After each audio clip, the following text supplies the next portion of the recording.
Vous en avez forcément entendu parler, l'actualité dans le bâtiment tertiaire et dans le résidentiel, c'est la réglementation thermique Grenelle Environnement, dite RT 2012.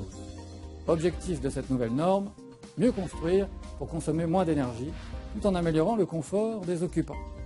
C'est le maître d'ouvrage qui est le garant de la conformité du bâtiment à la RT 2012, mais celle-ci concerne tous les acteurs de la filière, qui devront apporter des réponses techniques.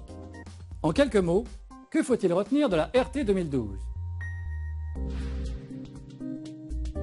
Qu'elle s'applique aux bâtiments neufs, bâtiments tertiaires, à la fois publics et privés, ainsi qu'aux constructions en zone ANRE, et à l'ensemble des constructions résidentielles, immeubles collectifs ou maisons individuelles. La RT 2012 impose avant tout une exigence de résultat, définie par 3 coefficients. Le premier est le B-Bio.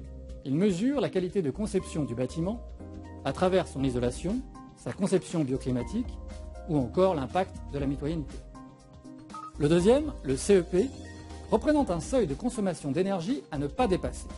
Indiqué pour moyenne à 50 kWh par mètre carré et par an, celui-ci est pondéré toutefois par de nombreux paramètres, comme la localisation géographique ou encore la typologie du bâtiment. Enfin, le troisième coefficient, le TIC, fixe une exigence de confort d'été, avec une température intérieure maximale à ne pas dépasser pendant 5 jours consécutifs de forte chaleur. La RT 2012 impose également quelques exigences de moyens. Par exemple, le logement devra être équipé d'un système de production d'énergie renouvelable, ainsi que d'une surface vitrée minimum.